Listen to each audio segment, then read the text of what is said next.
everyone. My name is Jim Vaughn. I'm the Central Region Representative here at the Illinois Fire Service Institute, and I'd like to thank you for coming to us today virtually to today's Fireground Search and Rescue class. Today's class will be presented by Chief Mike Manette and Firefighter Ed Levy. And before we get started, we just have a few announcements. Participants for this class are eligible for a certificate of attendance. In order to be eligible, you must have formally registered for this class on the IFSI website. If you did not register, we will not have a record of you in our system. You must be signed in to the virtual classroom through a Zoom account with your full name that must match your name on your IFSI account. For example, we cannot tell who is present if you are signed in as iPad 7 or Phil. If you watch as a group, your department will need to provide IFSI with a full name roster of all attendees signed by the Chief or Training Officer in order for IFSI to issue certificates of attendance to the individual attendees. Only registered participants will be able to receive a certificate of attendance. All participants must attend the full class in order to receive their certificates. It may take up to 14 days from the end of the class for certificates to show on your account. Certificates will not be mailed or emailed, but they will be available in the Students Personal Student Central Resource Center section of IFSI's website. Questions regarding certificates should be sent to fsi-elearning@illinois.edu. If you register for this class on our website, you will receive an email containing a link to a course evaluation questionnaire. Please take a moment to click on that link and let us know what you liked about your experience, what you didn't like, and what you would like to see upcoming in future courses. Your feedback is very much appreciated. A complete list of virtual classes can be found on the main page of the IFSI website at www.fsi.illinois.edu under Virtual Cornerstone Training. The next FSI virtual class will be Basic Company Officer, which will be held on Monday, June 22nd from 6 to 8 p.m. and Saturday, June 27th from 10 to noon. A couple other announcements. We will also be starting direct delivery Cornerstone classes on July 1st. So we'll be able to come out to your department and do some Cornerstone training for you. That all starts on July 1. I also have a couple of fire apparatus engineer classes that we're looking to fill up if you're interested. One is in East Moline from June 22nd to 26th. There's Champaign from July 13 to 17. Tuition is $550 and you can register at FSI's website. Also, general admission or general information, if you need some information during the class, FSI's main phone number is 217-333-3800. IFSI's website is www.fsi.illinois.edu. And again, certificate information or roster submissions can be sent to fsi-elearning@illinois.edu. A handout for this class is available. You can access the handout by going to FSI's homepage, clicking on the virtual Cornerstone training link that's in the middle of the homepage there, and it's under course documents. We will have our Q&A up and running today. So if anyone has any questions about the presentation or questions for the instructors, please go ahead and type that into the Q&A box. I'll answer you, and then I'll take that to the instructions. Or I'm sorry, to the instructors. There is a hand raising feature where you can raise your hand. Please do not use that because we have no way of bringing you in and having you ask the questions. So please take all your questions through the Q&A. That being said, we'll go ahead and get started. I'll let these guys tell you a little bit about themselves. It's Chief Mike Manette and Firefighter Ed Levy. Earlier this week, they had some good back and forth with this material, and you get a good perspective from both a chief officer and a firefighter in regards to fireground search and rescue. So I'll go ahead and let these gentlemen get started. Hey, thanks, Chief. Good morning, everyone. My name is Mike Manette. A little bit about myself. I started my career back in 2005 with the Downs Community Fire Protection District. where I rose to the ranks of captain and training officer and eventually chief, which I held the last 4 years there.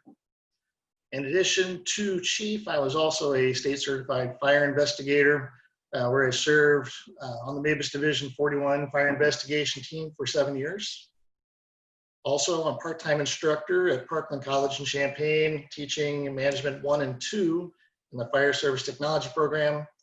And I joined IFSI in 2014 as a part-time curriculum support specialist in curriculum and testing, and also as a field instructor. And I am now full-time there. And where I also teach during Fire College and the annual Explorer group, the basic class. Hey guys, my name is Ed. More people know me as Charlie 10. My fire service career started out in 2013 as a volunteer firefighter with the Wallace Fire Protection District. I rose through the ranks there to lieutenant and training officer. I decided that that is what I wanted to do for my career. I pursued a career in the fire service and was hired full-time by Streeter Fire Department, where I've served for the past 4 years. I'm also an instructor for the MABUS 25 division and an instructor for the Illinois Fire Service Institute, where I teach the Basic Academy, smoke divers, leadership development, decision-making, and I help out with the Cornerstone program. Before we get started, I just want to take a minute to say, Chief Vaughn mentioned the question and answer feature. Please make sure if you have a question that you throw it in there. This class will work a lot better and it'll flow a lot better if you guys give us your questions. If he doesn't shout your question out right away, be patient. He tries to wait for a natural pause in our lecture to get those questions in there, but we want to dialogue with you guys today.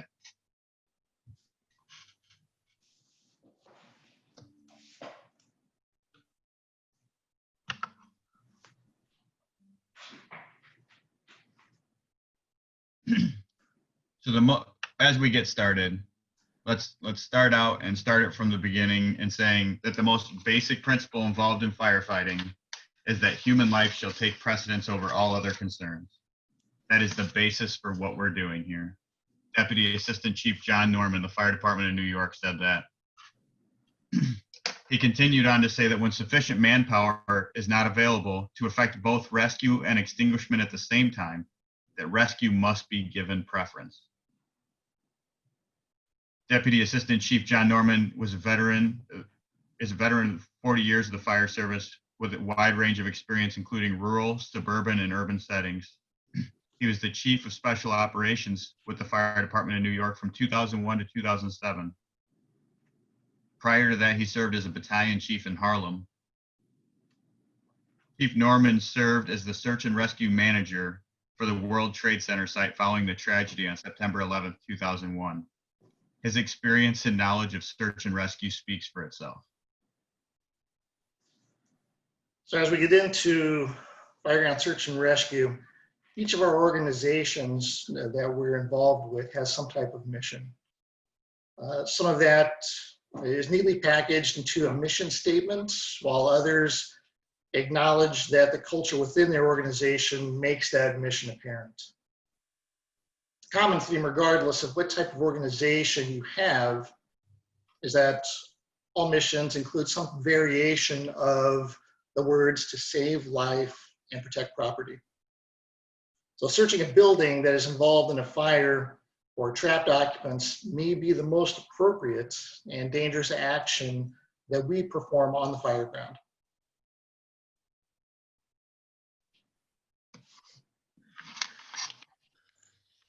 So getting into how the very basics and the very beginnings of search, the question that we get asked very often as instructors, and you may have asked it or you may have answered it before, is the question, can I walk or do I have to crawl? So here's the simple answer to that question. If there is minimal smoke, and minimal smoke is defined by the ability to see your feet as you walk through the structure, then it's okay. All right, this will maximize your speed conducting the search and affecting any rescues that need to be made. And that is, as we will learn as we go throughout, the speed is important. However, if there is heavy smoke or extreme heat, you must crawl. Now, when we're talking about crawling, I'm not talking about crawling in the same way that my 1-year-old son would crawl. Instead, I want to talk to you about the heads up position. So to maximize efficiency, strength, and situational awareness, we recommend the heads up method for moving through a building. All right, this position is achieved by placing one knee down on the ground and keeping on the ball of your foot. So that knee down active toe means that I'm on the ball of my foot. I have the ability to push off forward, and I have the ability to lean back if I need to. All right, I'm going to extend that opposite leg out in front of me and square my hips to give me a good square center of gravity. All right, I'll have a slight bend in that knee of that leg that is out in front of me, and I'll keep my body weight upright and centered. So if you look in the photo, the firefighter that is wearing the bunker gear, the black and orange striped bunker gear, you can see that he's down on one knee with an active toe behind him, so he has the ability to push off, right? He's got that other foot out in front of him with his hips squared, and he's got a slight bend in that knee for comfort, all right? His body weight is centered on that foundation that he's built, and he has the ability to do a lot of things.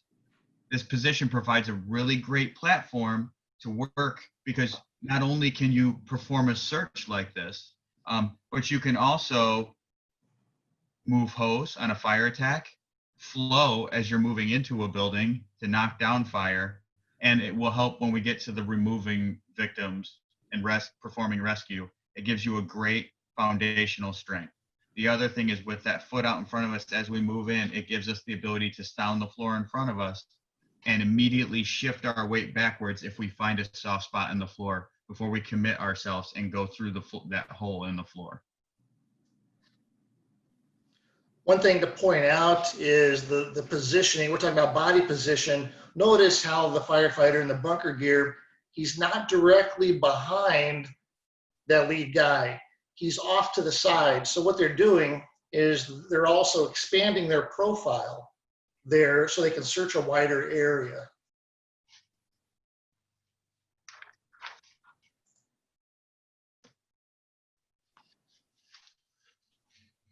So some tools and equipment that you're going to need as you perform this search. So first, before we get into the things that are listed on the screen in front of you, full PPE and SCBA is a must. That includes everything from boots, pants, your coat, your hood, your mask, your SCBA, and your helmet and gloves. All right, all of that is essential. You must be fully encapsulated in order to perform this function, because you will be entering an environment that is immediately dangerous to life and health. All right, when we talk about flashlights, we normally have a flashlight on us. Some of us have two, one on the helmet, one on the coat. We're talking about, when we say flashlight, we mean an extra flashlight, like a box light. The box light specifically will help us as we talk about some of these techniques that as we go through. That'll be helpful to you. The portable radio is necessary to communicate from inside to outside. We're going to hit on later in this course about some communications, the way we see things inside the building and the way command sees things outside the building, and why it's important for us to talk to each other back and forth. Correction. Forcible entry tools. We got to be able to get in the house, right? You don't go anywhere without a tool. Charged hose line. If you're on fire departments that are a little bit smaller manpower, for example, in Streeter where I work, we almost always search off a hose line. So you may have a charged hose line. Larger departments where you're operating with a dedicated engine and truck company, truck still is going to want that charged hose line somewhere in there in the structure to protect them. There is a couple of rare occurrences where we will search without a charged hose line, and we'll cover those later. Rope for search lines in large structures, and then the thermal imager. The thermal imager is a crucial tool for performing search and rescue. If you're interested in learning more about thermal imaging, there's a virtual Cornerstone on thermal imaging on July 6th and July 11th. Remember, you can see all of the upcoming Cornerstone classes on the IFSI website. That was a good plug there, Ed. Hey, quick question for you. When you're coming off of the truck, what forcible entry tools are your go-to tools? Yes, so great question, Chief. Everybody's got their own mix. So my probationary year, I was a maul guy. I carried the maul as a strike tool and then Halligan as a pry tool. Now the way our engine's set up, right next to my seat, there's a set of irons. If you don't know, a set of irons is a flathead axe married with a Halligan bar. So we will grab that, take that to the door with us to force entry. There's a lot of different combinations. Just because I use the irons doesn't mean that's the only way to go. But ultimately for forcible entry, what you're looking for is some type of striking tool and some type of prying tool. Excellent. All right, as we were talking, as I was talking about thermal imaging camera, obviously there's some pros and some cons to using our thermal imaging camera, right? One thing it does is it enhances our situational awareness. And situational awareness is something that we're going to talk about kind of throughout this whole program here, right? Situational awareness, being aware of your surroundings, where you're at, what's going on, right? It helps improve our visibility, right? We're going to be inside a structure and it's not going to be quite as clear as looking out your window, right? It's going to be cloudy, it's going to be dark, right? It's going to help us see some of those heat signatures that we're looking for. Again, provides additional information, again, looking for the heat signatures of the fire or people that we're looking for, and may be useful in locating those victims, the seat of the fire, or any hidden fires within the walls. Some of the cons and things it cannot do, it cannot detect someone or a person behind or underneath furniture, right? If somebody is, if Ed is behind a sofa, and I've got my thermal imaging camera, right? It's going to see the heat signature coming off of the sofa, not necessarily that of the person. Same with detecting a person on the other side of a wall. Again, it's going to see that heat signature of the wall. And the other thing, it cannot see through water, glass, or any other reflective surfaces. Chief, talking about thermal imaging cameras, is there a specific person, firefighter or that company officer that you want holding the thermal imager? And is there a specific place in the formation as they go in that you'd like to see them at? You know, ideally, I think I would want at least the lead person with that camera, with that tick. That way you can communicate what you're seeing back to the folks behind you. And Yeah. with our ticks today, I know, you know, when ticks first came out, right, they were the big box things where they had some weight to it. And now we're at the point with technology where our thermal imaging cameras are you know, no bigger than my cell phone here, right? So it's possible that several members of your crew could have something like this. Especially with the integrated thermal imagers now. MSA has one integrated in the remote gauge, and Scott has one integrated in the mask. So that's a good point. You could have an entire crew with thermals.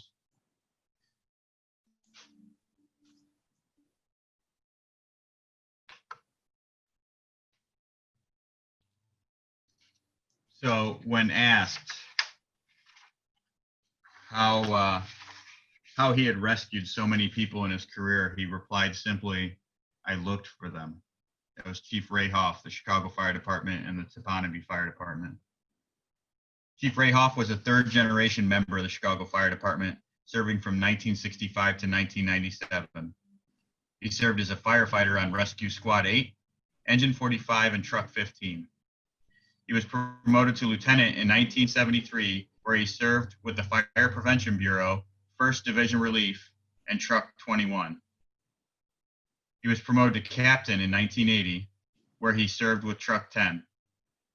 It was during this time that he was the first in truck company to the Paxton Hotel fire. It was responsible for the placement of ladders and aiding in rescue operations, where over 100 rescues were made, primarily using those ground ladders. Chief Hoff retired from the Chicago Fire Department as the battalion chief of the 4th Battalion in 1997. After his retirement, he served as the chief of department for Ppe Fire Department in Michigan. Chief Hoff also served as a field staff instructor with the Illinois Fire Service Institute from 1992 to 2011, teaching the Firefighter Academy, Saving Our Own, Tactics and Strategy, First in Officer, Writ Under Fire, truck company operations, and the Fireground Officer School. Chief Ray Hoff passed away on March 15th, 2011.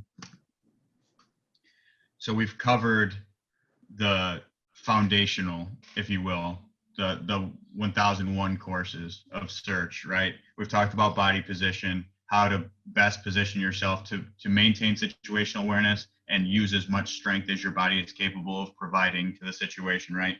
We've talked about what tools you're going to carry and a little bit about those tools and individual preferences and strengths and weaknesses.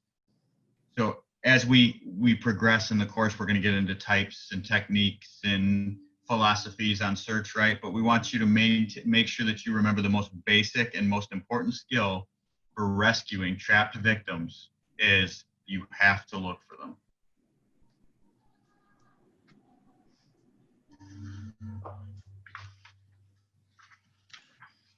All right, as we get into our types of searches, we've got our primary search and our secondary search.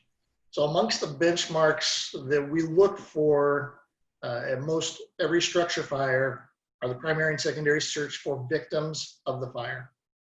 Arguably next to fire extinguishment, the most important thing we do on the Fireground is search and rescue victims.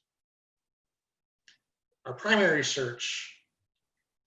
All right, so primary search is our quick search for live victims before the fire has been brought under control.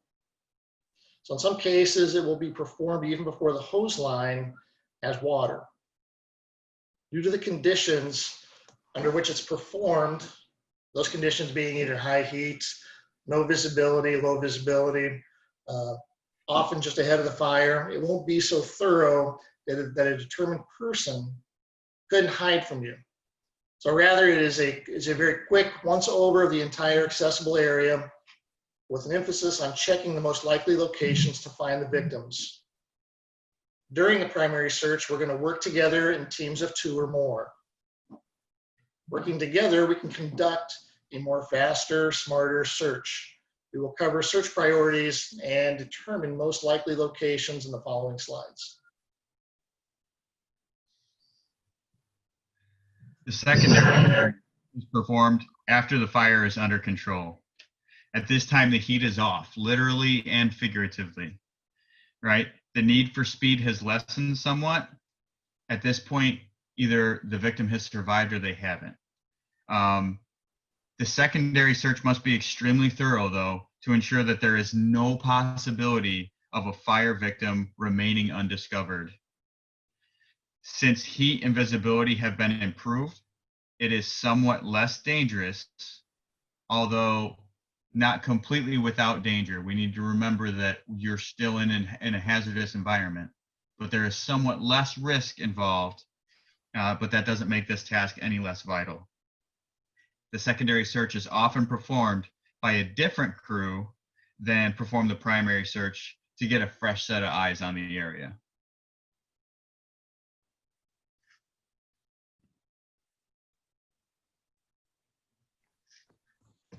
Mike and Ed, do you guys ever do a final search?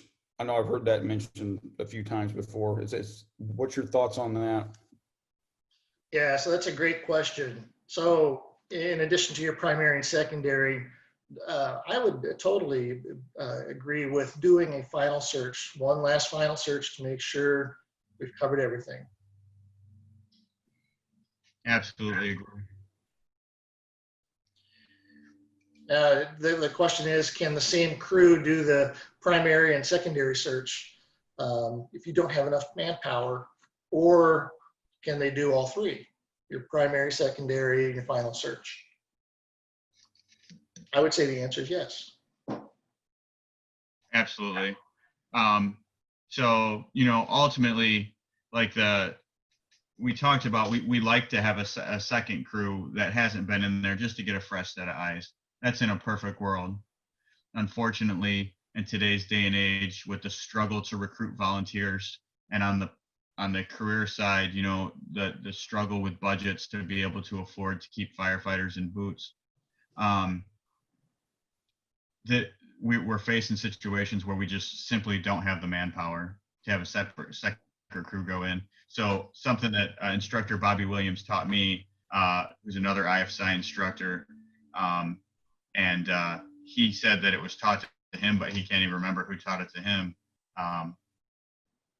is if you do the primary on a left-hand search, when you come back, do the secondary on a right-hand search, because it'll give you a different perspective of the room, and you'll at least see things differently than you saw them the first time.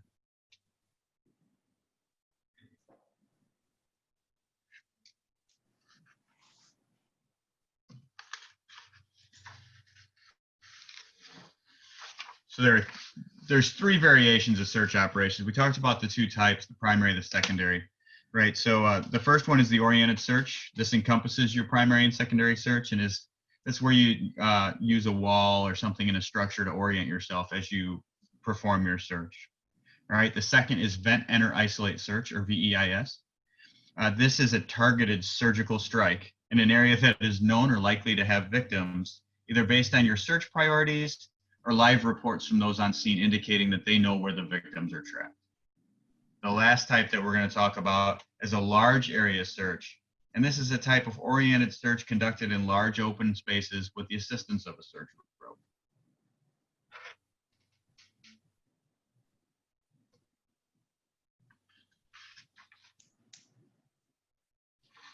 All right, so on the slide here, we're going to talk about an oriented search. We've got up here is the left-handed search. It's a left-handed search pattern through a room. The same thing can be performed with a right-handed search as well. Before entering the room, we're going to get down low and perform a survey of the room. It's best for a good visual. Ed talked about bringing an extra light box or a box light. Place it at the doorway on the floor, pointing it in towards the room so you can try and get a good layout of the room. Thermal layering may produce a clear area that you can see just above the floor level to see any victims and the room layout. If possible, stage a firefighter at the door of the room to control the door. We're going to close doors of any rooms after we have searched them. Position the host teams to extinguish the fire and protect potential victims and search teams. And again, use our thermal imaging cameras to search for victims or fires. When the rooms extend from a center hallway, both sides should be searched. If two search teams are available, each team can search opposite sides of the hallway. As the saying goes, adults and dogs get out, kids and cats hide. So our victims may be found in paths of egress in areas where they seek shelter. Search the perimeter of each room. We want to reach completely under the beds, under the furniture, and we also want to reach on top of the furniture and also the beds. Check hiding spots for children, including in closets, under beds, toy boxes. It's possible that it may be a bunk bed, right? So we may have to reach even higher. We'll place tools against the wall and extend an arm or leg to search the middle of the room as well.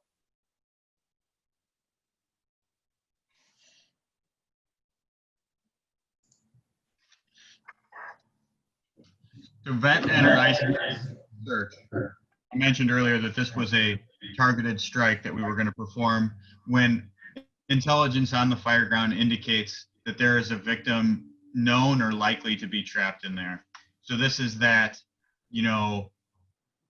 11 o'clock at night call. You get there, mom's in the front yard screaming, my kid's in there, pointing at his bedroom window. We know that either likely or known to be in that room, right? So that's when we're going to throw the ladder to the window, or if it's first floor window, we can just go to the window. We're going to have our tools ready, our thermal imaging camera, some type of tool to take glass and sound floor, right?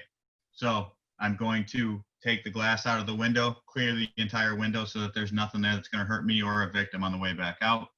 All right, I'm going to look down at the base. All right, before I sound floor, I look. Victims are always in passive egress or in their bedrooms, right? So I want the base of the window would be considered a path of egress. So I want to look down for a victim before I sound the floor. No victim, I sound the floor, take a quick scan with my tick. The purpose for a quick scan with the tick is it gives me a layout of the room. At this point, from the moment that I take that window out to the moment that I shut that door, isolating that room, the clock is ticking. What I have created is a flow path. If you've watched the ATF and the UL videos, you understand from fire behavior standpoint, fire will always seek fresh air, all right? Especially if the first floor fire and I'm on the second floor, I've created a vent higher than the fire. That fire is going to seek that vent. So what I've got to do is shut the door, cutting off the flow path and stopping that fire from coming to me. So I get the quick scan of the room. I figure out where the door is. I'm immediately entering the room, moving to that door, shutting that door to isolate that room. Before I shut that door, remembering that I told you that victims are in passive egress, I'm going to scan that hallway real quick and look for victims. After I'm sure that there's no victims outside the room, I'm going to close the door and I will complete my search of the room. Some things some targeted areas that we want to think about, we want to focus on. Draperies and curtains that might be long and hang all the way to the floor or may have fallen down on the floor. We want to check underneath those. Remember, like Chief said, a low mattress might be part of a bunk bed. So we're reaching high when we hit beds to make sure that there's not a second bed above us. We're going to sweep under the bed to check for any kids that might be hiding. All right. Also, keep in mind that if you remove a victim from a bed, that does not mean the search of the bed is over. Do another search of the bed because sometimes there's two people in one bed. The other place to check in a bed is in between the wall and the bed. A victim may have rolled up against that wall and may be stuck in between that mattress and that wall. That's another good place to look. All right. Keep in mind that children get scared and hide. So make sure that you check toy boxes, even if they're closed, search closets, and any other place that you think a kid might be able to hide. And master bedrooms, make sure that you go into the bathroom, the master bath, and check the bathtubs also. Keep in mind with cribs that they have narrow tapered legs and they may be easy to miss. And you also may have to go up and over the side to do a thorough search of a crib. All right. And any doors that you come across, make sure that you check behind the door, just in case the victim has become incapacitated and gets stuck behind that door when we come through. So how much more difficult, Ed, is doing a vent, enter, isolate, and search when we have a hoarder situation? That's an excellent question, Chief. And especially nowadays, the new dynamics that we're seeing on the Fireground, hoarder homes are very dangerous for us as firefighters and for victims because it's harder, right? The largest thing is, like I talked about in the beginning, when we pop that vent, the next thing we need to be focusing on is isolating that door. And if hoarder conditions prevent us or slow us from getting to that door, there's an increased risk that fire can get to us before we can isolate that room. And while that, we're firefighters and we've got protective equipment, that may be okay, but for our victims who we're ultimately trying to protect from that hazardous environment, it can create much worse situations for them. The biggest thing with hoarder conditions is I want to make sure from the inside that I communicate that to you on the outside, Chief, so that you take that into account with your planning. And I would think we might need more manpower. Is that what type of stuff from a command officer perspective do you think on hoarder homes? Yeah, most definitely. Communication is the key, hoarder home or not, right? So from a hoarder situation, you don't know what you have that's in there, right? So we've got lightweight construction in the newer homes now, right? So when we have a structure fire, right, our fires go a little quicker. You are adding more fuel to that heat, that fire with that stuff that's accumulated in that house, right? So we have to be aware and mindful of the load that's in there in addition to what else is on fire. Gotta get in and get out quick. Absolutely. And so VEIS is a dangerous procedure anyway, even without the hoarder conditions, because it's one of the very few searches that we perform without water to protect us. So Chief, bringing up fire load's an excellent point because we're crawling around in a massive pile of fuel in a hoarder home. And it's something that we definitely need to bump up our speed a little bit, get in, get the search done, rescue the victims, and get out.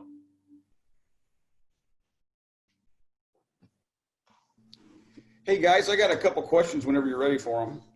Yeah, absolutely. Sure. One of the students brought up using tools to search as opposed to using your hands. So they're wondering what your thoughts are on that. And another one brought up another good question about moving furniture as you're searching. Do you guys recommend moving furniture out of the way as opposed to leaving it in place to leave kind of the layout of the room alone?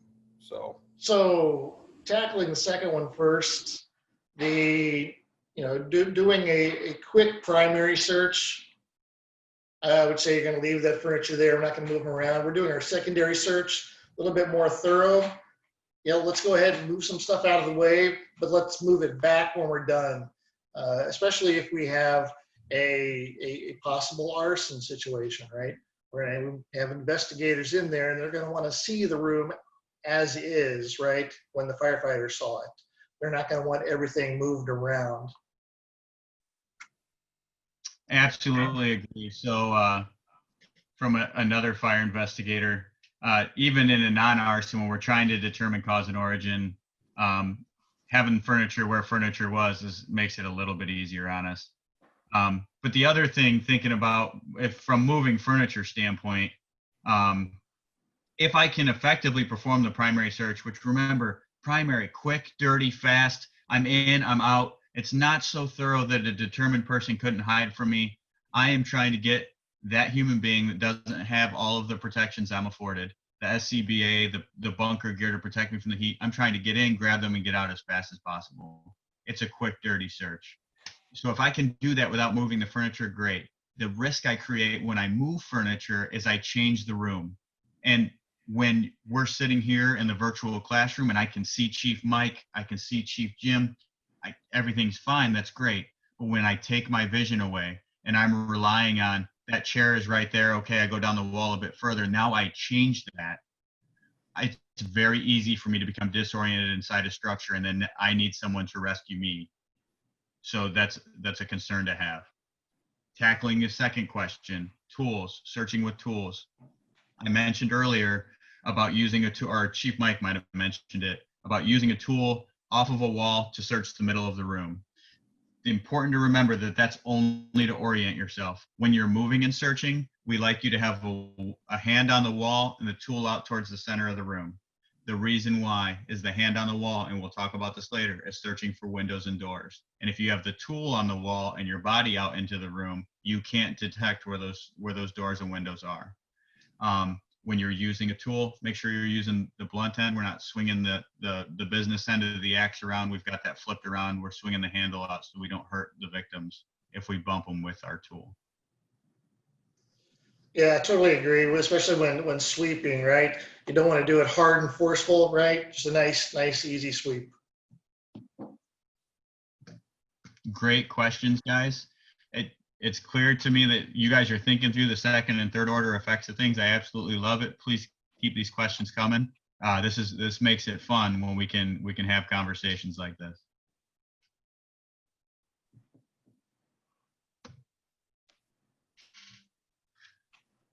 So large area search. Large area search is performed anywhere that an oriented search can't possibly cover all of the territory, right? So if you're dealing with any type of structure that's so big that a left-handed search wouldn't search the entire structure, then we're gonna talk about switching to a large area search. So large area search is done using a search rope or a search line with some type of item tied every 100 feet, or like a knot or a ring every 100 feet on the rope to kind of help orient us, right? So using the rope, you can see here in my photo on the left, you're going to anchor that rope about 10 feet outside of the structure to an anchor that is a solid state anchor, something that's not going to move. So we don't want to tie this to fire apparatus. We don't want to tie this to a garbage can or anything that can't be moved. In this example, they tie it to a nice long signpost. Anything that is solid anchor outside the structure is what we'd like to secure this to. If you look on the right, kind of positioning of the team, they got a 4-man team here. The lead person has the rope bag that the rope will deploy out of. All right. Immediately behind the lead with the rope bag are 2 firefighters that are searchers in the back, kind of staggered off of each other, off of the rope. And then immediately off to the side, whether the left or the right, it's the left in the photo. But immediately to the side of the lead is the navigator, who's kind of helping navigate through the building. And if you can't really see real well in the picture, but they have a thermal imaging camera to kind of help identify landmarks, perform a better search, and guide us through that structure.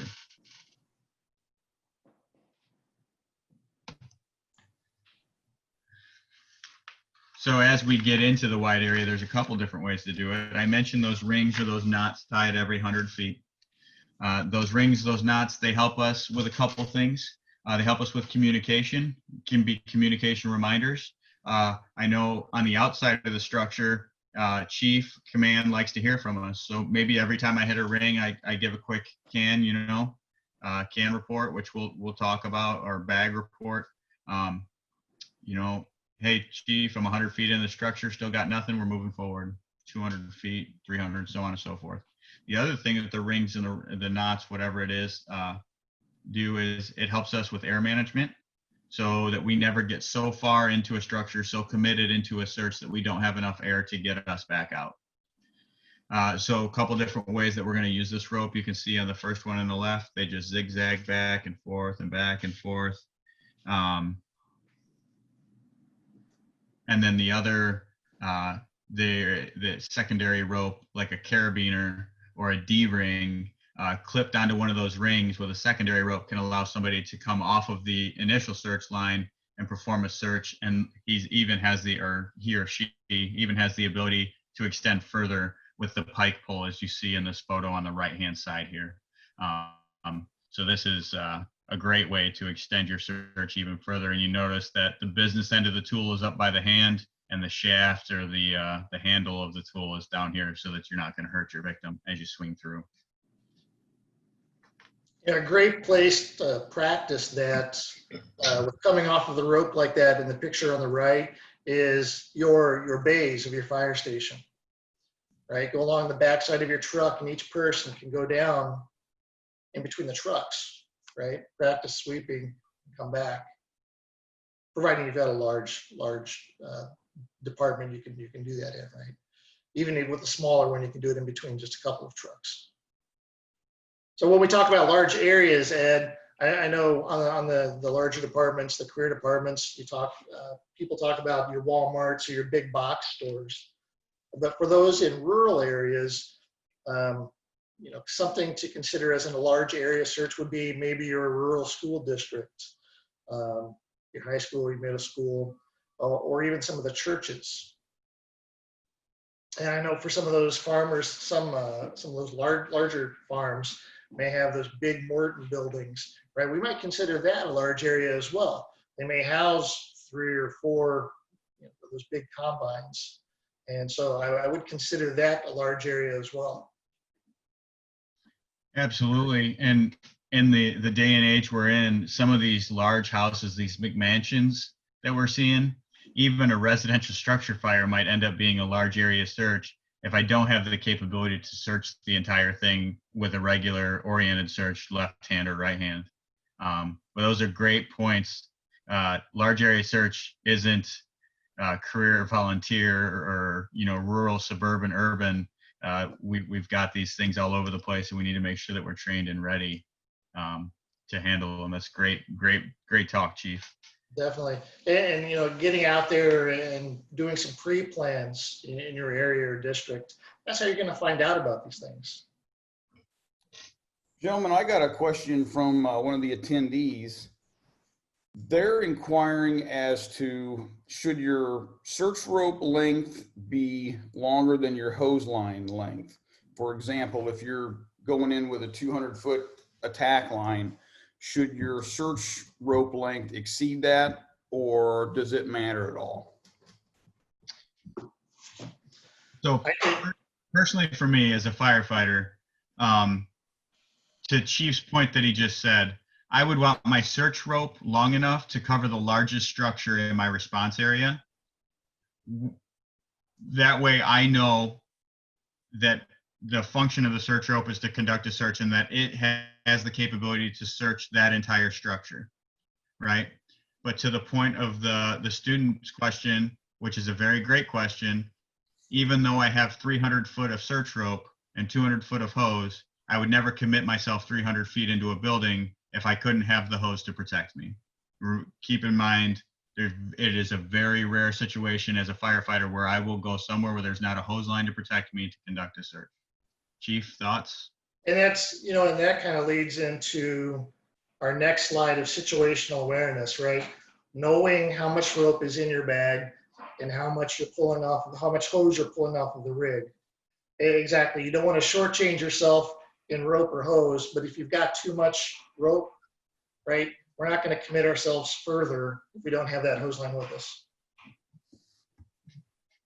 Absolutely. And that, having the 300 foot of rope and 200 foot of hose line, we might hit a situation where engine calls me and says, hey, hold up, we've got to extend this line. And I might hold in place for a minute while they extend their line another 100 foot. But at least that I have the 100 foot of rope with me to go that extra 100 foot.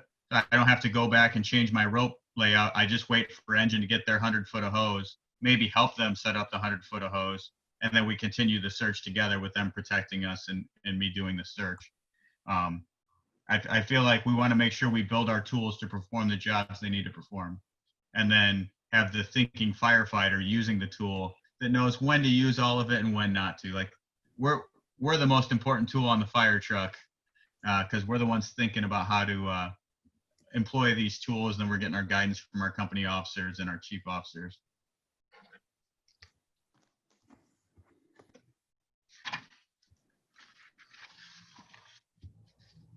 All right, so we were talking about situational awareness. So we've got it broken down here into our interior crews and our exterior command. We look at both, right? Your interior crews, our first bullet point, location and extent of the fire. So that takes me back to the BAG acronym. So where's the fire been? Where's it at? And where's the fire going? Right? From an interior crew standpoint, I want to know what's happening. I want to know where it's at and where is it going and the extent of that fire. Are we seeing any changes in the heat level, right? Where that tick comes in handy, we can help kind of monitor that. What's our heat levels? Changes to the fire behavior, spread, and growth. Again, where's the fire at? Where is it going? How about the visibility levels and changes? When we come in, we may see our visibility may be just a little hazy, but as we get in a little further, our visibility is going to decrease as we get closer to that fire.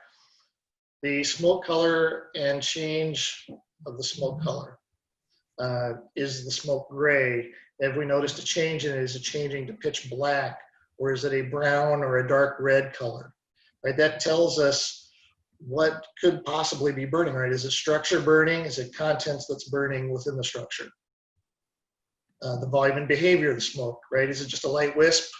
Or is that smoke just really pushing and chugging out? And do we have any indications of decreased structural integrity? Have we seen a room that's already flashed or on its way to flashing? Do we see ceiling that's fallen down already? What's the status of the fire and the search? Where are we at with our search? Have we located anybody? What rooms have we searched? All of this stuff we're going to communicate to our exterior command. So we look at our exterior command side, again, using the BAG acronym. Where's that fire been? Where's it at? Where's it going? From the exterior command standpoint, I want to know that because I want to know where our guys are at in relation to where that fire is at. Changes to the fire behavior, spread, and growth. Again, things that we can see from the outside, we want to communicate that to our interior crew and vice versa, right? We want them to also communicate that to us. What are they seeing as far as fire behavior change?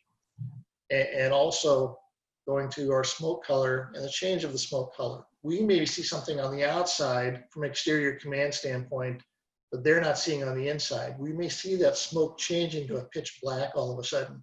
we've got to communicate that to our crew on the inside. Are we seeing any indications of structural integrity? Are we seeing the boards popping out? Is it a steel structure, right? Are we seeing any bending of the steel? Do we have any known locations and number of victims or occupants? How do we find that out? Do we go by time of day, where it's a rural or local neighborhood, and if it's in the middle of the day, we know that hypothetically most people will be at work. Kids might be in school. Do we know that for sure? Probably not. Let's talk to the neighbors. With a fire, we're going to have people standing around outside. So from an exterior command standpoint, we can have somebody talk to these neighbors, right, and get that information for us. Some other good situational awareness things to think about. In my community, housing prices are really low right now. So there's a lot of people buying up these vacant houses that are around and converting them into apartments, even though it was once a single family residence. So when you pull up, looking on the outside of the structure for number of mailboxes, number of power boxes might give you an indication on type of occupancy you're going into. Just because it looks like a house doesn't mean that it is a house. The other thing that we want to make sure that we so always look, always ask, right? Stay aware. I mentioned earlier a CAN report. Inadvertently I meant bag, but I said CAN. CAN is conditions, actions, needs. I don't want to leave you guys with a cliffhanger not knowing what I meant. It's essentially the same thing as bag. We don't necessarily endorse any acronym for any type of report on the inside. The best type of report on the inside is the one that works for your department that everybody knows. But Chief, a question I got to ask, from having been inside fires and doing the attack, doing the search, whatever, I know I am guilty of it. A lot of times I forget to communicate that CAN or that bag, what I'm seeing on the inside. Is that frustrating as a command officer when you're not getting information from the inside crews? Yeah, so communication is important, right? So the worst thing you can have is no communication, right? So then you have to initiate, okay, what are you guys seeing there on the inside? What rooms have you searched? But then on the flip side of that, you don't want a whole lot of radio chatter, right? Just going back and forth, right? Guys got to do their work on the inside, right? Give them a few minutes, right? Call them up, talk to them. Hey, what are you seeing? What have you got? And then vice versa, the guys on the inside, get in there, do your work. Hey, this is what we're seeing. This is where we're at in the structure. This is who we got. We're coming out, stuff like that. You don't want too little communication and you don't want too much, right?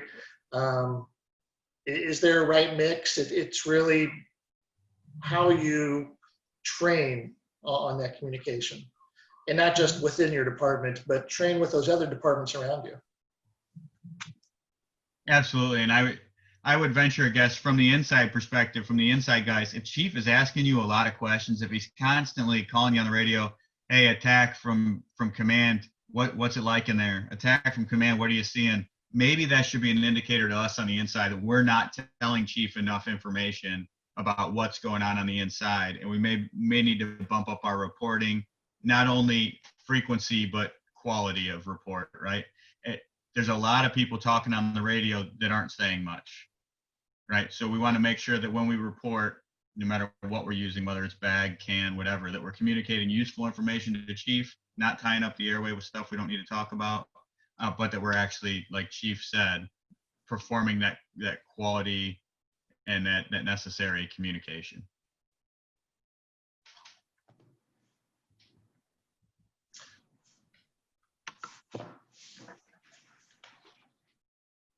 All right, Jim, did you have a couple of questions? Yeah, we've actually had a couple of people write in to the Q&A with some really good questions for you guys. Perfect. One of them is in relation to doing a search in a warehouse. What special considerations would there be? And I think what they're talking about when they're mentioning a warehouse is rack storage. How would you address searching through a rack storage warehouse?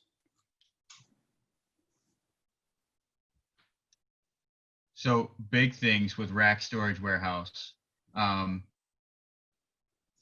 They're dangerous, right? And you gotta, hopefully, I understand hope isn't a good strategy. Hope is never a good plan. We should write that down somewhere, but hopefully we've done a pre-plan of these, or we've at least got some kind of understanding. There's somebody who can meet us outside to tell us what is stored and how high it is stacked, because my immediate concern searching rack storage is how tall is stuff stacked, and is it going to fall down on me when I'm trying to search it? How is it organized in there when I'm taking my search rope in? Am I going to be able to go back and forth as I perform the search, or is it kind of different organization? Like what's it going to take? Other things are, hopefully there's a fire protection system. It can kind of give me an indication of where the fire's at based on the zone that's going off, so I can search certain areas easier than other areas. Ultimately, the entire thing needs to be searched. I would imagine, from a chief perspective, Chief, you can tell it's pretty manpower intensive, yeah? Yeah, most definitely manpower is going to be at the top of my list. And right there again, with safety and being smart, hopefully it's a newer structure and has that fire protection system, right, that you talked about. That is extremely important when you talk about rack storage. If we're talking about an older type of warehouse with no fire protection, and the pucker factor goes up a lot more there, right? And if your department gets out and does building inspections, or you get EMS runs or whatever, if you're at one of these warehouses, or maybe you even work at one, if you work at one of these warehouses, talk to the guys driving the forklifts. Ask them about how stuff's stored, where it's stored, like how often they move stuff, because them forklift guys typically know that, and that's a good source of that information. Those guys love, when we do building inspections in the street or we go to the warehouses, the forklift guys usually love to stop and chat. So it's a great time to ask questions about how their rack storage is set up, so you have an understanding. If you ever do come back on a fire attack, you have a good understanding of how they operate their stuff. One of my it's not a pet peeve, but one of my things that I do when I enter a building is I'm always looking, is there a fire protection system and where are the exits? Absolutely. Good stuff, guys. Got two more questions for you. One of them, and I'm going to read it verbatim. If you have got a hotel or a multiple story building with several floors on fire and showing with victims trapped on each floor, what would be the best search when limited on manpower and not knowing when the next company is going to arrive? So I guess what he's asking is, how would you triage or prioritize your search areas? What a perfect time for this question. It's almost like this student has seen our slide deck before. Buddy, you just asked the perfect question at the perfect time.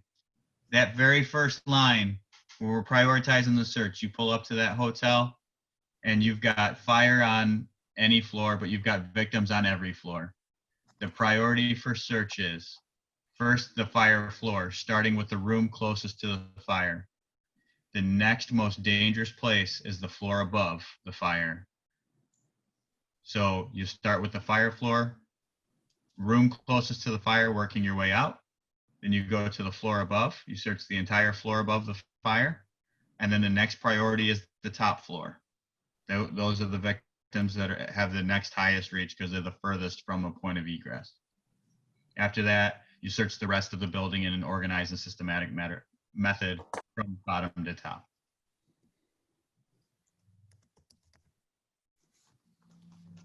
Very good. Good. Two more questions that I need you guys to hit real quick. All right. As far as giving your CAN report, Ed, you were talking about CAN reports earlier. If you had a couple of firefighters on the hose line and there was not an officer on the line with them, who should be given that CAN report, the nozzleman or the backup man, in your opinion? So I probably have a unique viewpoint on this. So as far as seniority goes, I don't necessarily care which one of them is senior. I look at the work that they're performing. And in that case, the nozzleman is probably in a position to best see everything. However, they're also doing the most work because hopefully they're flowing water and fighting fire. So I would like to see that backup man bump up to the nozzleman, hit him on the shoulder. Hey, buddy, what do you got? Kind of have a little bit of interior communication. Hey, it's pretty hot in here, but I think I'm winning.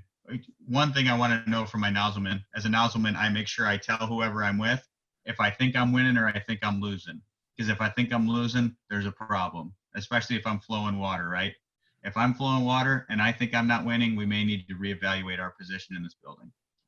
So I talk to the nozzleman as the backup guy. I bump up. Hey, man, how you doing? I think I'm winning. We got water on fire. I might bump back. Hey, chief, can report from attack. Pretty hot in here, thick smoke. We're fighting the fire. We got water on fire. No needs at this time.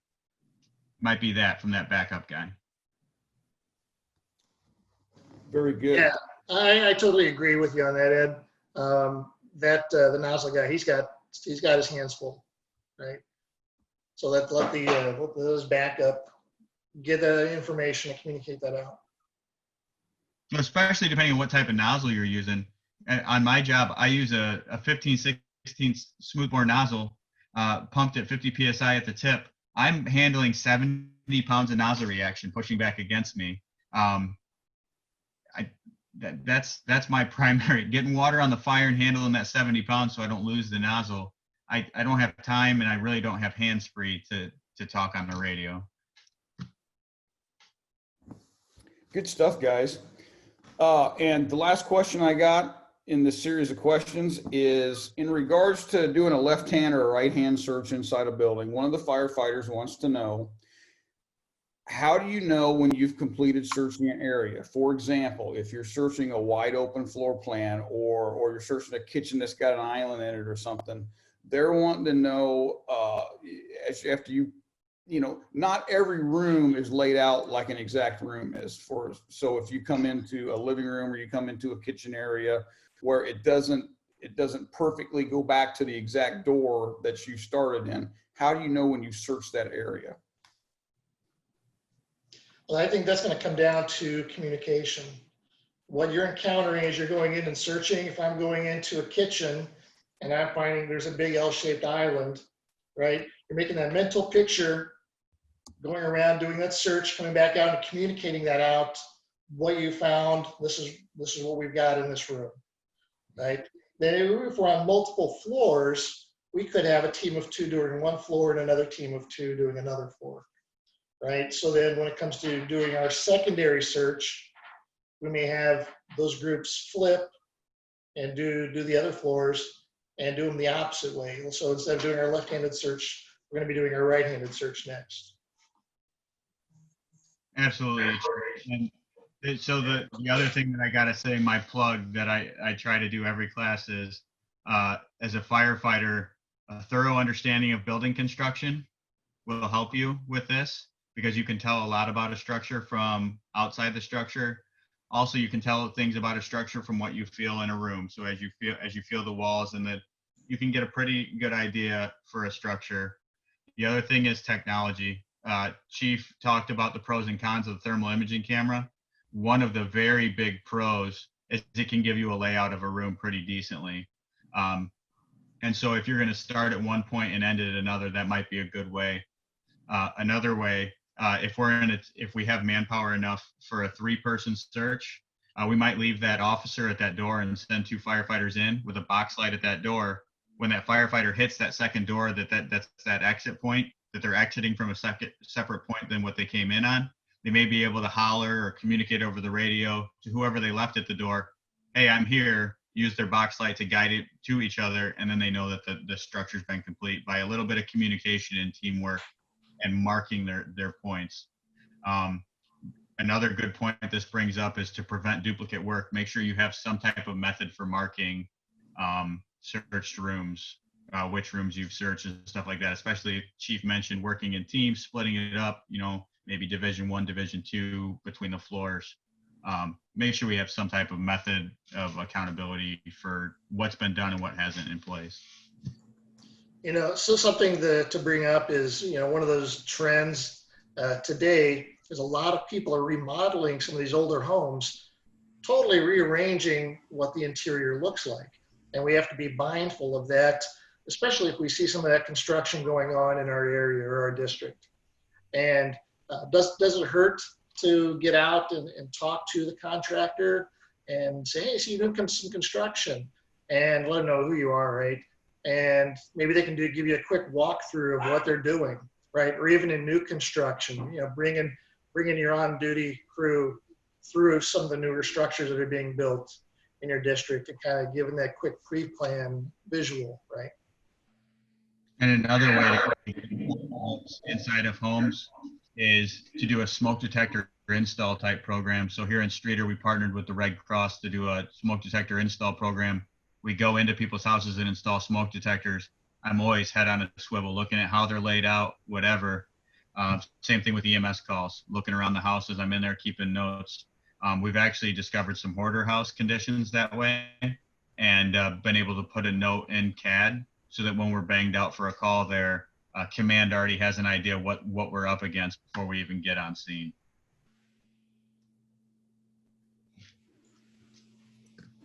Great. Thank you, guys. Appreciate it. Thank you, Chief. Thank you. All right, so getting into prioritizing the search, we talked about the doctrinal answer again. That's fire floor first. Whatever floor the fire's on, that's the priority, starting in the room closest to the fire, working our way out.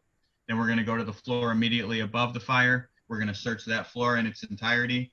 We're then going to go to the top floor of the structure, and then we're going to search the rest in an organized manner. All right. The other way to prioritize the search, statistics. All right. So Firefighter Rescue Survey, United States Fire Administration have some great statistics out there. And what they're telling us is 90% of civilians are found in 2 locations. All right. They're found in bedrooms, and they're found in passive egress, the ways. The doorways, the stairways, the hallways, and underneath the base of the windows. That is where we're finding victims. All right. And those are adults who have gotten up and tried to run out of a structure, become overcome by smoke and the byproducts of fire, the heat, the gases, right? And they drop in that path of egress. Good chance we're going to find those victims, because the paths of egress are also the paths that we take to get into the structure. All right. So make sure that we, like Chief Hoff said, keep our eyes open. We're looking for victims. Bedrooms is the other place. These are the kids that hide. These are the people who are sleeping and don't have smoke detectors in their house and are overcome by carbon monoxide without being awoken in the fire. These might also be individuals who don't have the ability to get out of their house on their own. 90% of these victims are found in these 2 locations. We can prioritize our search by looking at building construction from the outside. I can kind of tell maybe a left-hand search will get me to where the bedrooms are in this house faster than a right-hand search might take me through the living room and kitchen and stuff like that. I want to hit the ways, I want to hit the bedrooms, all right?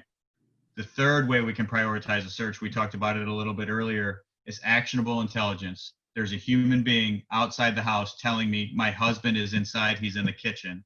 My kids are inside, this is their bedroom window. And that's where we do that targeted search with that actionable intelligence. We go in there, we get them. We put our bodies in between fire and victim in order to effect a rescue and save lives, because that's what we've chosen to do with our lives as firefighters. Statistics tell us some other stuff too. All right. So knowing what we're doing, how we're doing it is important, but knowing the little eaches is important also. So we know victims are primarily rescued between the hours of midnight and 6 a.m., right? They're primarily rescued in low to zero visibility. They're primarily 19 to 64 years of age, and they were mostly found by the primary search. So what we're talking about doing here is Fireground search and rescue, the primary search. This is how these victims are being found. So if you are going in to rescue people, you are that victim's very best chance for survival. So that's why this may seem mediocre. This may seem like a basic task, searching a building, put your hand on the wall, search a building. It is one of the most important functions you will perform on the Fireground, because this is how you are most likely to save someone's life. Ed, you were talking about locating the victims either in the bedrooms or path of egress, the ways, right? Oftentimes these people are found just within feet of an exit. Yes, absolutely. And that's why one of the big things, especially so if you're going to search in conjunction with the hose line, we talk about this all the time in the basic fire academies, right? Truck company gets there, they force entry to the door, and then they have door control waiting for that engine to come in. There's nothing wrong with pushing that doorway open while the engine team's getting ready. Sweep that doorway real quick, 6 feet into the doorway. If you're 6 foot tall, 5 foot in the doorway, whatever it is, get your arm out, sweep real quick, check behind that door. You can also look real quick while you're in there, close the door again so you've got control. Tell the engine company, hey, there's nobody right inside the door. This is what I saw. You may see fire is right inside to the right, guys. You're going to be golden.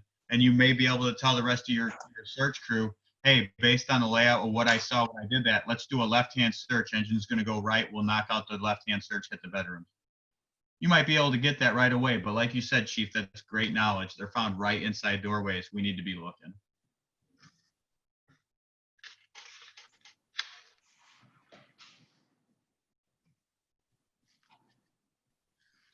So getting into the rescue part, we always want to talk about the awesome, amazing rescue part where we're wrapping victims with webbing and a super knot and we're pulling them out, getting our picture in the newspaper, doing it, right? Let's talk about the basic of rescue, right? We may find ourselves in a situation with conscious, alert, capable victims that we can direct to self-evacuate. So big things with this. We want to make sure that we direct them to an alternative exit that's not going to take them further into the fire, further into the IDLH environment. All right. Close doors to maintain the integrity of that exit path.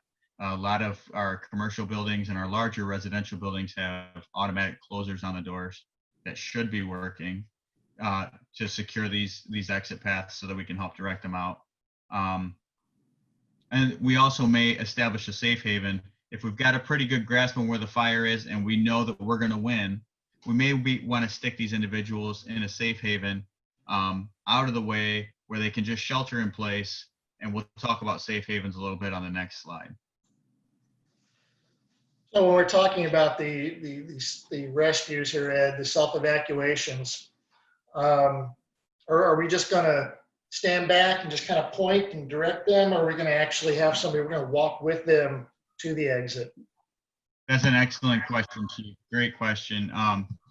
We have, as soon as, let's start, like just thinking of it like this, that entire building is an environment that's immediately dangerous to life and health. Now, we were called there because there is some type of emergency.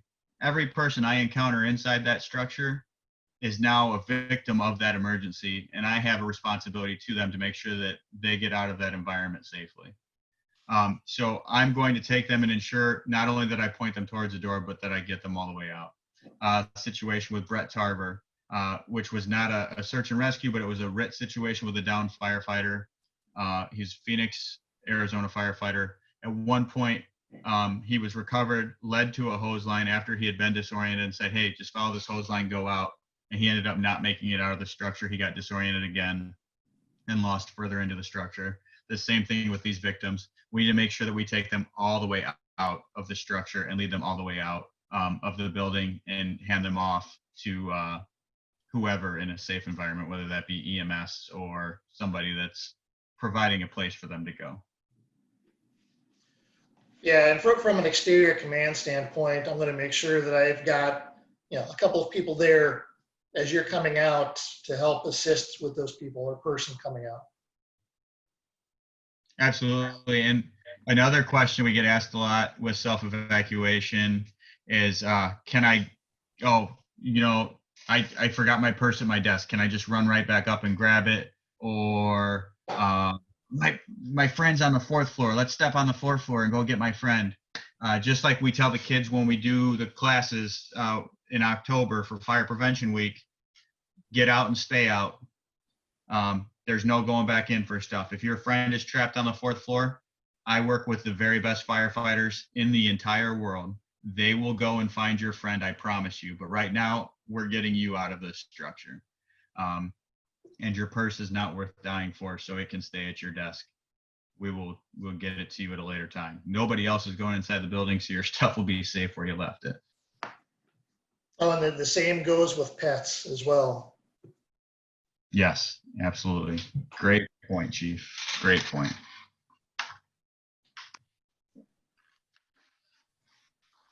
All right, so Ed touched a little bit on safe havens. So safe havens, there's rooms or closets where a door may be closed for protection. Occupants may be hiding in these safe havens, so we do have to search them. And they also may be used to rescue the occupants.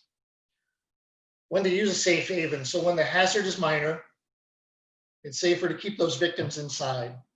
Or the victims are incapacitated and cannot be moved. That's when we're going to use a safe haven. Commonly, these are used in hospitals, nursing homes, correctional facilities, high rises, or high hazard industrial sites.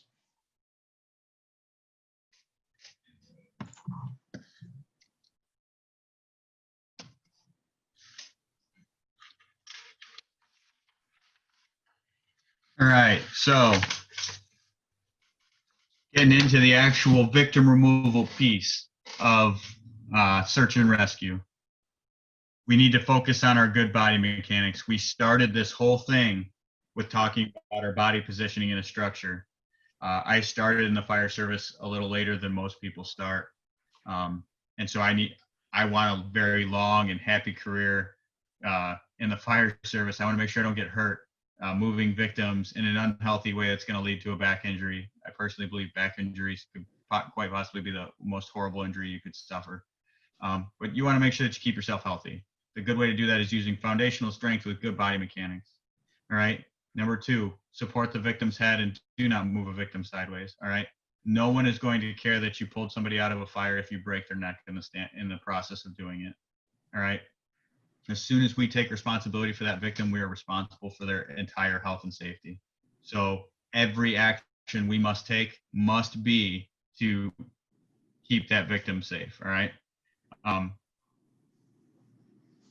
And then never take a victim back through a hazard unless there's no other choice, right?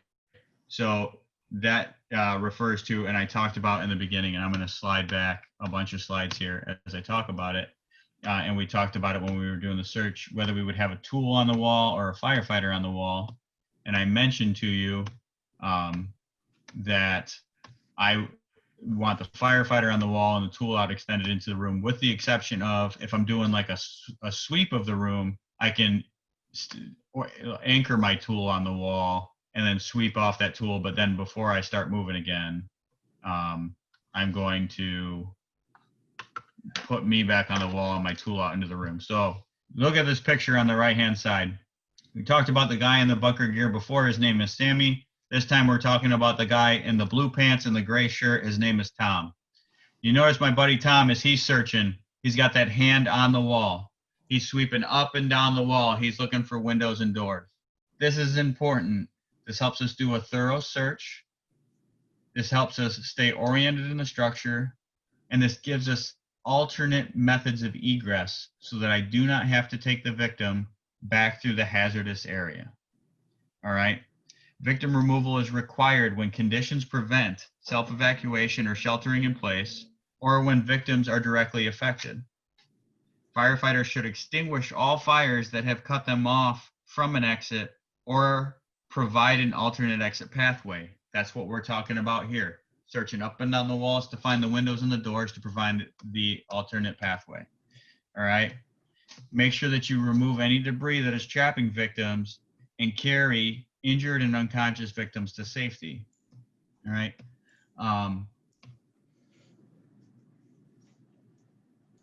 So Ultimately, go ahead, Chief. what I was going to say was, you talked about having a hand up, right? Reaching out, finding that window. From an exterior command standpoint, if Ed's communicating to me, hey, we've got this victim, we're on the second floor, B side window, we need to go out this window, right? I'm going to be proactive before I get that call. As soon as I know he's on the second floor, I want to throw some ladders. I want to make sure we've got something there for him. I don't want to wait till the last minute when I hear the call, hey, we got him, we're at this window, right? We don't want to be fumbling around with that ladder at that last second, right? Be proactive, get that ladder up. Absolutely. And the other thing from interior standpoint, if you're taking a victim to a window that you found, you may want to do a reverse vent, enter, isolate search. And what I mean by that is you pull that victim into that room where that window is, isolate that room, take that window, and if there's not a ladder there, you may want to get the victim up and out, because remember, they don't have a breathing apparatus, so you want to get them out of the toxic environment. But then you're going to get on that radio, hey chief, I need a window at the AB corner. That way you can communicate, you've got the victim there, you're in a position where you're sheltered in place, essentially, going back to the safe havens, but you've created a safe haven. You've vented to allow all the smoke out of that room, and you're getting the victim up and out, and you communicated to the ground about what's going on. Great stuff, Chief. And I love the throwing windows to the second floor. And that being oriented, that helps us. We need to know if Chief calls us over the radio, hey, I've got ladders in the CD corner and on the A side center of the building. You know, that's good stuff for us to know as we're oriented in the structure where the ladders are.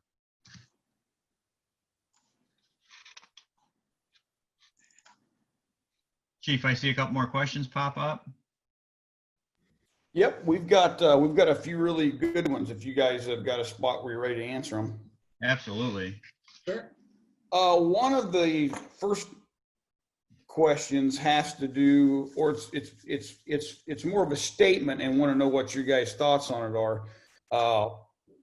It's in relation to searching an apartment, either on the fire floor or the floor above the fire, with doing a two-man search. What are you guys' thoughts on forcing the door, the two firefighters dropping a hand light right at the doorway, and one going left, one going right?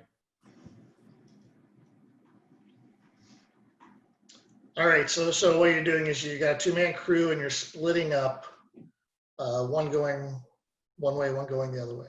Yeah. So the initial thought is, I want to keep my guys together. From an exterior command standpoint, if I got two guys going in, right, I want them to not lose sight of each other. I want them to be together. I don't want them to split up, because if something happens, you know, his partner is not going to know. Absolutely. So I would say, I would not say that I've never done a similar technique to that, because with reduced manpower, we take actions to increase efficiency. But what I will say is conditions are going to dictate how free and how spread I am. So I always want to maintain some type of contact with my partner. So if I come to a room that's light smoke, I'll drop a hand light at the door. I'll go one way, my partner goes the other way. We can talk to each other the whole way, and I can always turn and look, and I can physically see him. If we're going to go into separate rooms from that main apartment room, then we're going to come back together, one of us at the door, something like that. A heavy smoke, I'm probably going to want to stay decently close to him, just to, like you said, Chief, that's a nightmare Mayday situation where we were together, now we're not. I'm by myself in a structure, which is a Mayday in itself, especially if I'm disoriented or whatever, and then my partner's missing, and I've got to try to find them. I won't say it's hard. We could armchair quarterback this all day. I won't say that it can't be done. There's situations it can be done. Just make sure that you balance risk with reward. I would agree with you, Ed. I think that there's a lot of variables there, and a lot of it has to do with what the conditions are, what the experience level is, what the training level is, how comfortable are those two firefighters with working with each other. There's a lot of things that come into play there. But you definitely better know what you're doing if you're going to do it. Absolutely. And that might be like me and my guy I work with on shift. I would be completely comfortable with telling him, hey man, we're bury this light, you go right, I go left. If we're not both back at this door in 30 seconds, I'm taking your path and finding you. And I know Billy enough to know how fast he moves, where he moves. The comfort with each other and comfort with the job that's crucial, Chief. I agree. Next question, and this is one of my favorites that we've had during this series of classes here. So this is in relation to searching an animal shelter. So if you guys were searching an animal shelter and you were coming across animals in the animal shelter, how would you go about getting them out? Would you release them as you go, or would you bring them out in small groups as you encounter them? So herding cats is what we're doing. Boy, that's a tough one, because animal shelters. I have a rescue dog here at home, and having been inside one of those facilities, some of your animals are pretty docile, some are pretty aggressive, and so when they're encountering somebody like us in full gear, right? Not your typical human they see, right? I can see there's going to be some issues there with being scared and not wanting to go, right? So I would think if we're rescuing them, we've got to take the least aggressive ones first. Absolutely, Chief. And I can say, as far as the question about opening, setting them free as you go, I was on a structure fire, as a residential structure fire. Family had pets. The daughter had brought her kitten out with her, and I assigned a secondary search, but there was still a decent amount of smoke. We couldn't really see, and I swear I hear something crying in the house. And so I ended up finding and rescuing this kitten a second time, because what had happened is the kitten was so scared it ran back to its place of comfort, which was in that little girl's bedroom. And so something we've got to take in. Animals are going to seek a comfortable place. I know IFSI offers a large animal rescue course. And one of the things with horses and rescuing horses from stables is you have to cover the head as you bring them out, because they'll want to run back into the barn because that's their area of comfort. So there's a lot of factors. I'm not an expert in animal rescue by any means. I think what I would do is I would try to make a chain to the door and guide the animals out one at a time, and keeping in mind your bunker gear is not going to protect you from a dog bite. And if a dog's scared, it might get a little wild on you, especially like Chief mentioned, rescue dogs that you don't know what their history's been like. That's a really amazing question. And I'd almost like to have an animal control person give us some philosophy on it too. I had early in my career, I rescued a Dalmatian at a house fire, and it did not go the way you would expect it to. It was terrible for all involved.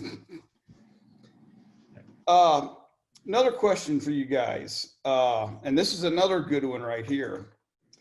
If you're the student wants to know, if you're searching a building or a house, whatever, and you encounter two victims, an adult and a child, and you can only take one of those out, which one would you take out?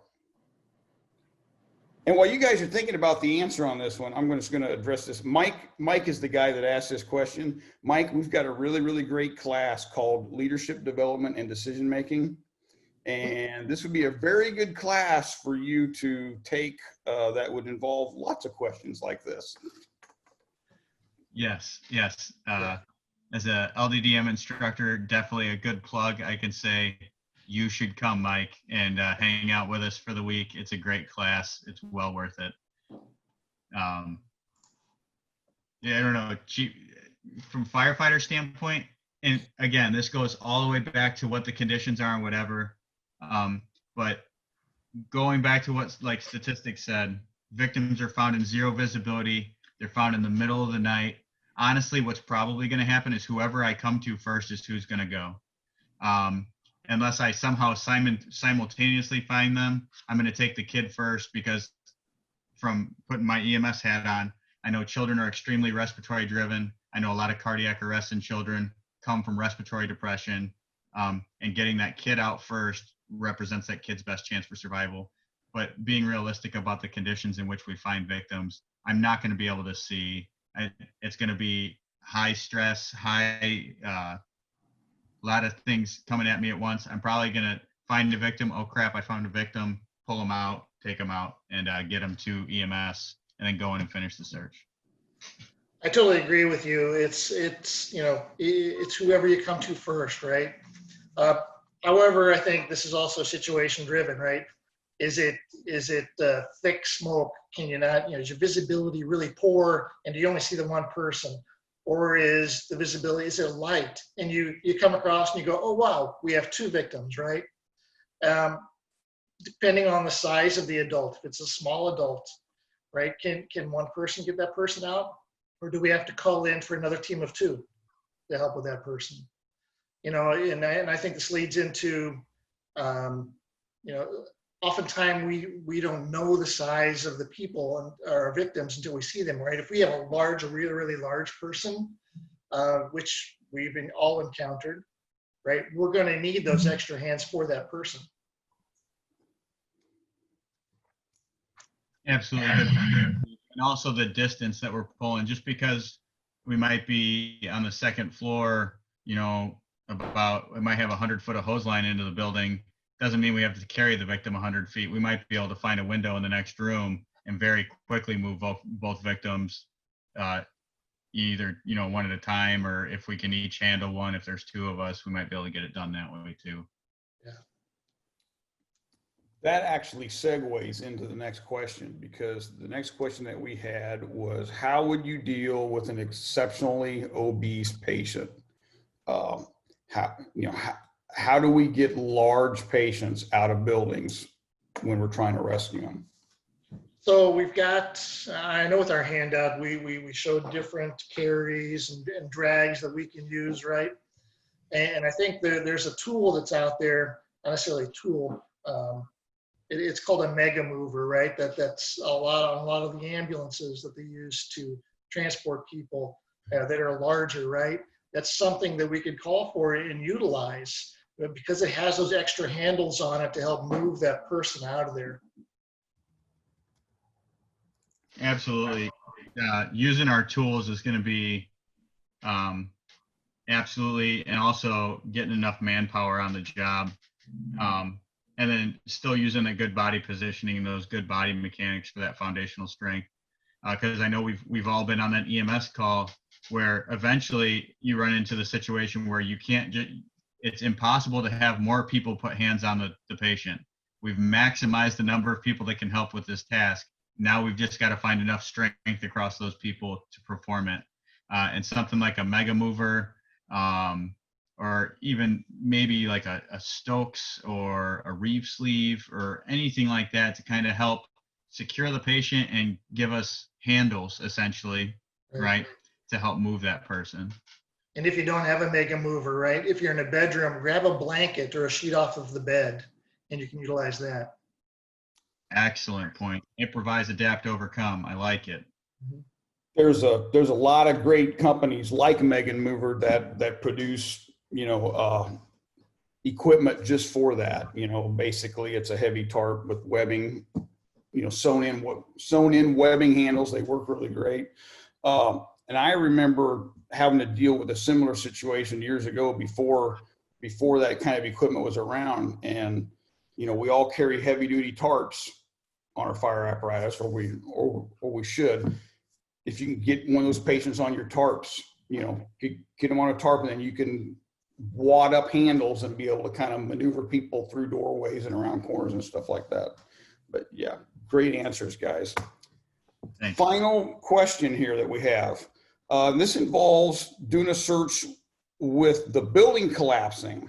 So at what point do we, we're doing a search and the conditions in the building are deteriorating and the building's starting to come down, or it looks like the building's going to come down. At what point do we call that search off? And who makes that decision? If I know from a command standpoint from the outside that it looks like we're going to have a collapse, right, I'm calling for them to get out now.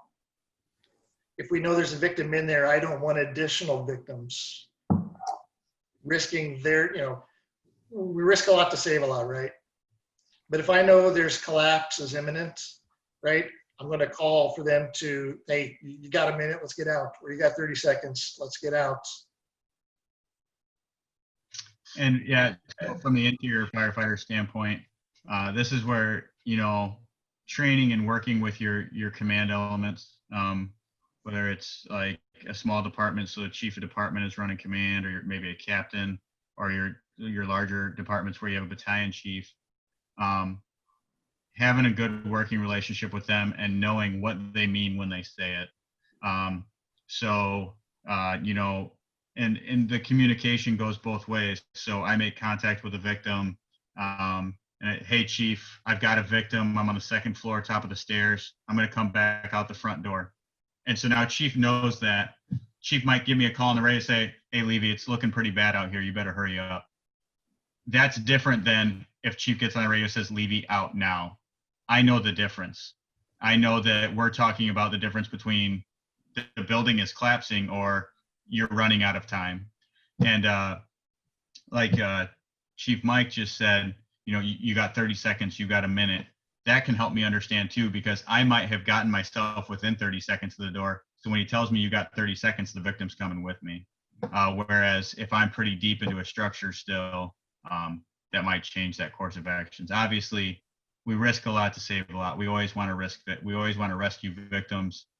We don't want to abandon victims. At the same time, you know, we've got to make sure that we take care of ourselves too, to an extent. And if chief orders an evacuation immediately, he means immediately. And interior crews, we have to acknowledge that and get out. Yeah, it's all about communication, how we communicate to each other, what information we're communicating, right? And when we think about taking a Fireground communication class, it's not just about how to use the radios. It's about what information are we communicating to each other. Absolutely. A lot of that will develop with comfort, with working with each other. Like I said, that's crucial. I know what chief means when he talks on the radio. The difference between, Levy, it's time to get out now, or hey man, stuff's starting to look pretty bad, start working. So there's good things to know. Good things to know. Thanks, guys. Thank you, Chief. So talking about these rescue techniques, these you know, manpower intensive is one of the biggest things we talk about. So you see the extremity lift and carry, the seated lift and carry, and the litter carry. Those are all require multiple firefighters. Depending on the situation you're in, you may find yourself unable to do that. So the single firefighter, you got the cradle and arms lift and carry you see with the child in the bottom left. The webbing drag, which is probably the most popular one, the one that we train on the most, because it puts a handle on the victim and allows us to move them. And it also puts our hand right behind their neck so that we can support their head and protect them as we're moving. And then the incline drag, which is that good EMS carry. You get up underneath their arms and their armpits, you grab their wrists and you hold them close to your chest. So having personally done that on a rescue attempt, downside to that is I was inside of a burning building. My crew had found the victim. I grabbed him like that. I stood up, pulled him to my chest, and I was able to hold him pretty well, but now I was standing up facing backwards in a burning structure. Lucky for me, I had been searching off of a hose line, so I was able to get that hose line between my feet like a railroad track and kind of shuffle my feet back out, but I ran into a lot of stuff on the way out. My engineer had grabbed the legs and was helping with the weight. I had the upper body. And we were able to get the victim out successfully, but it wasn't given the opportunity to do it again. I may have chosen another one that gave me better situational awareness. They're all good drags. They all have a good time and a place, and it's just knowing the appropriate time and place to use them. And if you're doing a webbing drag, right, it's important that everybody on the crew, not just one guy, has a piece of webbing. And it goes without being said, right? When you're putting the webbing around their shoulders and their upper arms, their chest area, right? Don't wrap it around their head. It kind of goes without saying. Absolutely.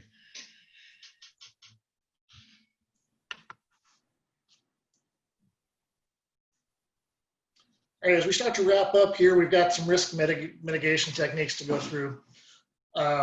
We want to close the doors during the search to create protected areas. We want to avoid creating any additional flow paths into the structure. Maintain control of your exterior doors to the structure. Again, we're to control the available ventilation to the fire. Again, avoid creating additional flow paths. Again, situational awareness comes into play. Maintain that situational awareness of the location in the building and the conditions. Right? We don't want to freelance. Maintain radio contact with your IC and vice versa, right? Your IC needs to maintain contact with you as well. It's a two-way street.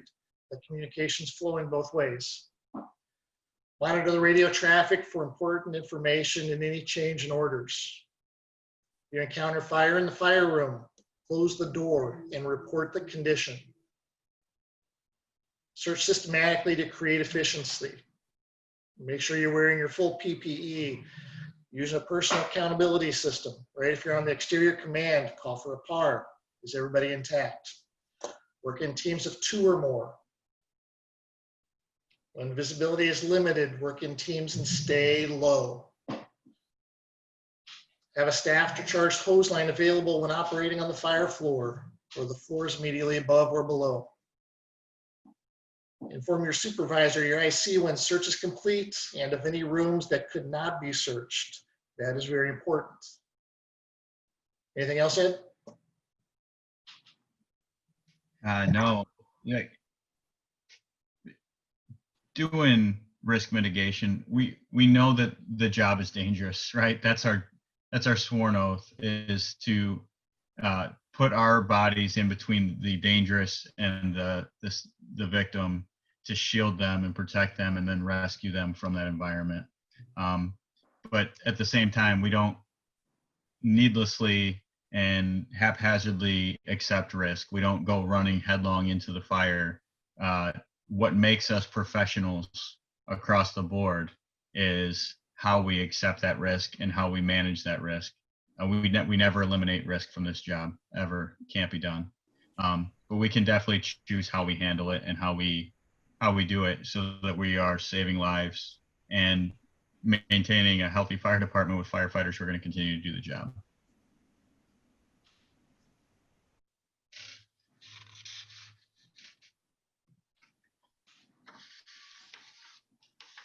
So before we wrap up here, we're going to answer any more questions. But if you think of questions later on, that's our email addresses down at the bottom, C10, Charlie 10 at illinois.edu, and then MMANINT@illinois.edu.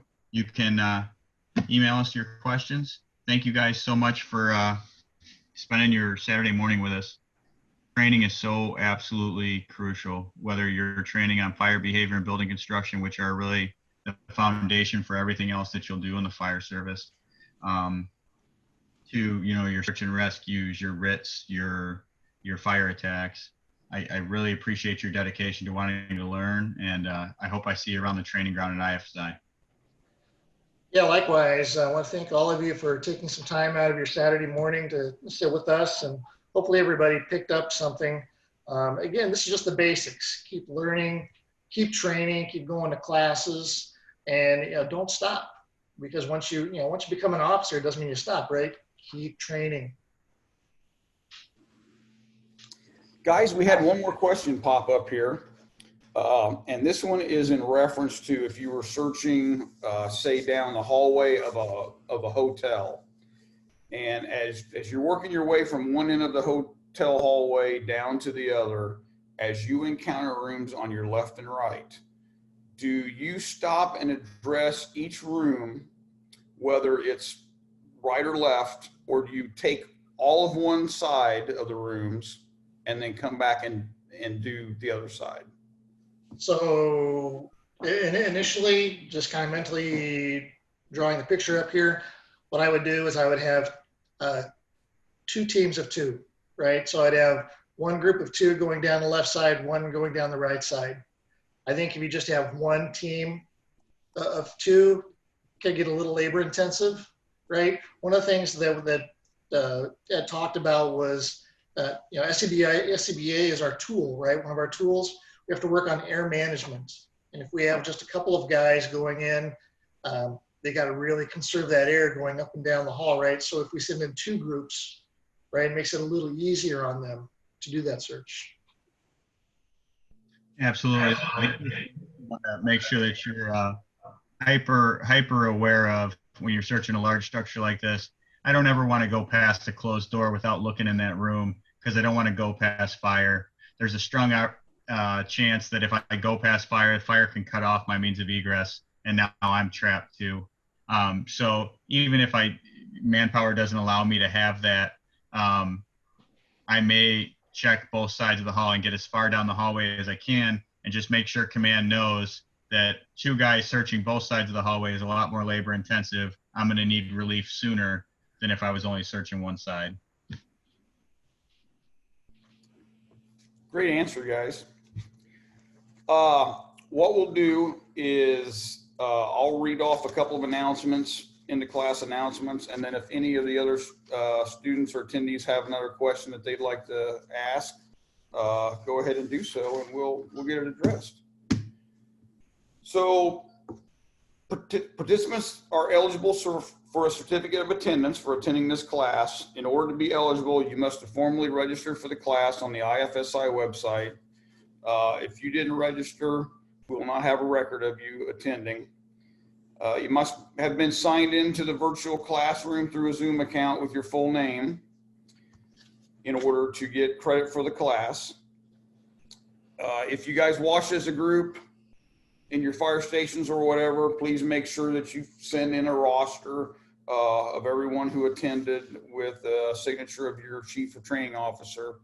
And you could send that to fsi-elearning@illinois.edu. You will receive a certificate for the class, but it will not be mailed or emailed to you. You will have to log on to the Student Resource Center and collect the certificate. That's at FSI's website. Also, don't forget, if you register for this class, you should receive a CEQ via email. So please take some time and go ahead and fill that out and give us your feedback on the class, because that's real important for us. And it kind of helps us decide what we're going to do next, and helps us make the classes better. So your feedback is greatly appreciated. For a complete list of upcoming virtual classes, you can find those on IFSI's main page on their website, which is www.fsi.illinois.edu, and that is under Virtual Cornerstone Training. The next class that we're going to do is Basic Company Officer. That class will be Monday, June 22nd from 6 to 8 p.m. and will be again on Saturday, June 27th from 10 to noon. And again, we start direct delivery of Cornerstone classes July 1st. So if there's a Cornerstone class that your departments are wanting, please get a hold of your regional representative. Also, IFSI's phone number, if you have any questions, 217-333-3800. And FSI's website is www.fsi.illinois.edu.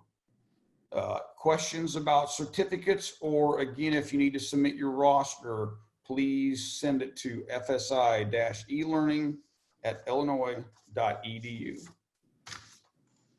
That's it. That's all I got. Looks like there's no questions. Thanks, Chief. Thanks, Ed. Good job, guys. Thank you, Chief. All right.